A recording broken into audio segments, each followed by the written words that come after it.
Hey friends, welcome back to the listing channel. I'm going to talk to you about something that is going to make you a lot of money, and that is getting a virtual assistant. I was actually on the phone with Carla, my virtual assistant, who I think has been with me for 8 years. I asked her, I said, Carla, how long have you been here? And I think she said 8 years. I could not make a move without Carla, but let me just talk to you about it for just a minute, because I know you're like, oh no, I want an assistant who's sitting here right next to me and everything like that. Let me tell you why VAs are just so important, just something for you to consider. And again, like I said in one of the other videos, you guys should subscribe to my channel so that you see these videos, they pop up.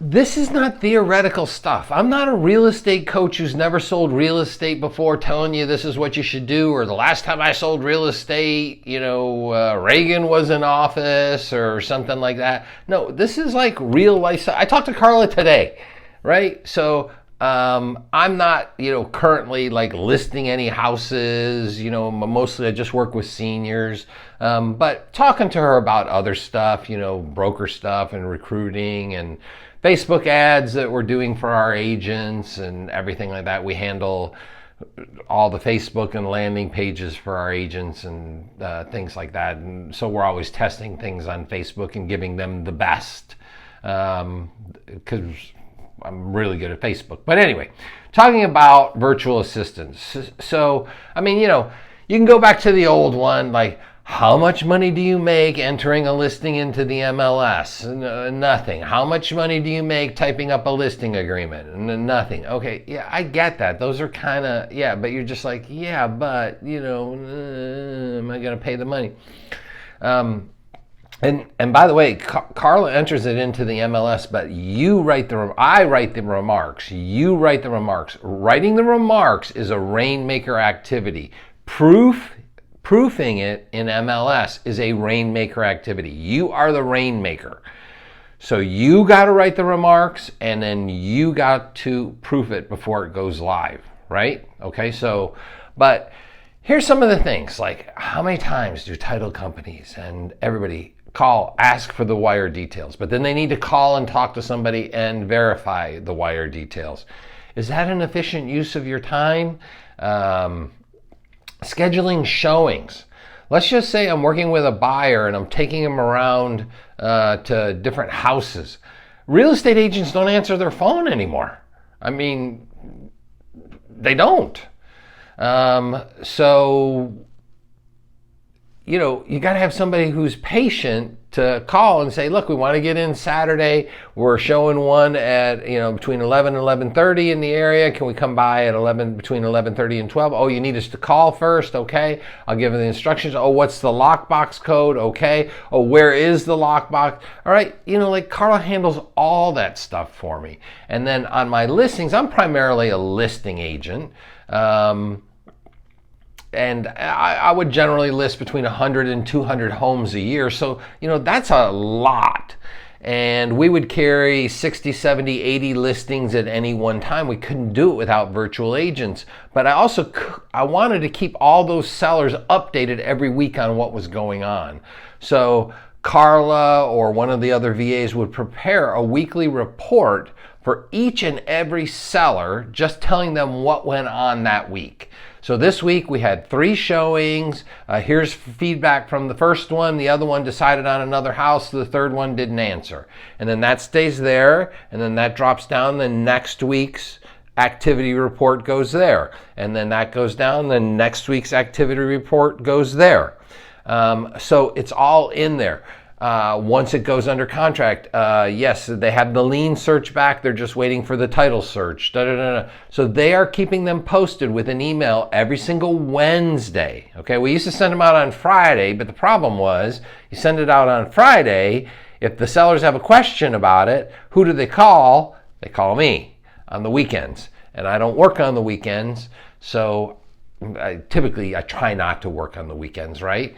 Definitely don't work on Sundays, right? That's church and family day. So we started sending them out on Wednesday. So then if they have a question, they can call and they can speak to Carla. If it's a question that they really need to talk to me about, they can talk to me. So anyway, just some things that we picked up over the years. Now look, I know there's people out there that say, oh, you can find your own VA for $2, $3 an hour, whatever.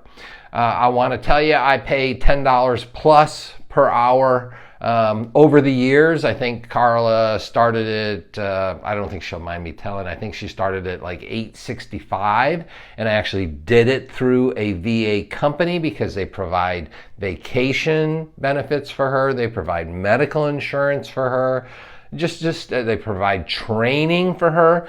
You tell them, hey, this is the MLS I use, and I use Excel, and I use PowerPoint, and they will train them up. And when they hand you the keys, when they say, okay, yeah, Carla's ready to start work, she already knows what my MLS looks like, how to use it, how to log into it. She knows about Excel and she knows about PowerPoint, right? Does she have to be a PowerPoint wizard? No, but she needs to know how to create slides and do this, and we'll figure it out as we go along. So now she's up well over $10 an hour, worth every penny. I mean, that's one sale a year, okay?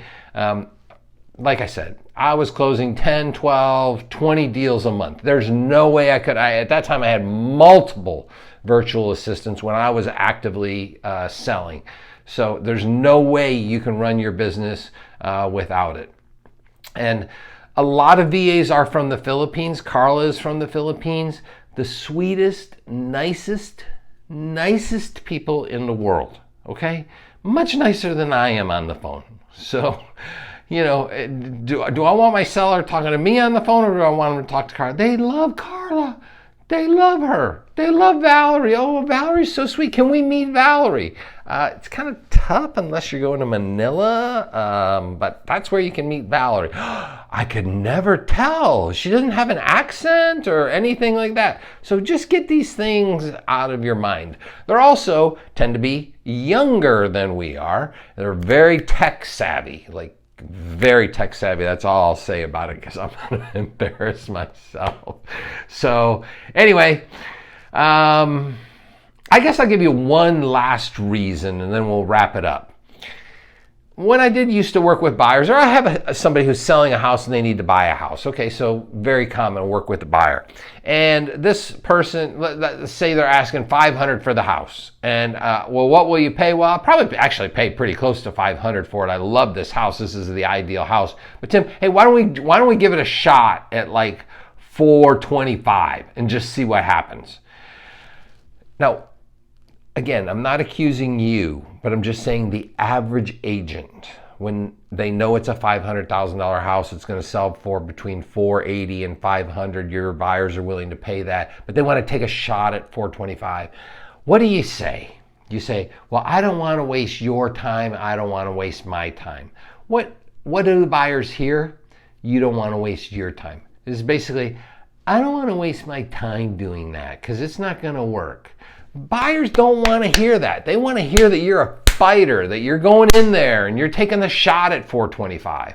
So if you have a VA, can't you just pick up the phone? My phone's here, so hey, Carla, yeah, the house we just showed on 18th Avenue, can you write up an offer, $425, closing 80-20 down, closing in 30 days, inspection 5 days. Can you just write it up and DocuSign it over to, send it to me to proof it, and then DocuSign it over to the buyers for me? Okay, great, thanks. So if that's all you had to do, would you take the shot for your buyers? Yes. But if you know that the contract's not going to go through, you're thinking of a million reasons to talk them out of why, you're going to offend them, and You're thinking of a million reasons. When the buyers just say, hey, I want somebody to go to bat for me. If you're, heaven forbid, in a murder trial, do you want somebody who's like, oh, yeah, I don't know, taking that guy's deposition, he might not have been a great witness. He might not have had a great view. I don't think we should really take the time to depot him. It's going to take like 4 hours. It's going to be a big thing. They're going to be like, no, We are getting depositions from everybody. We are getting depositions from the police. We're getting depositions from the bank across the street to see if they saw anything. We're getting depositions from everybody who possibly could have seen you someplace else. That's who you want. That's who your buyers want, right? And I get it. You only have so many hours in the day.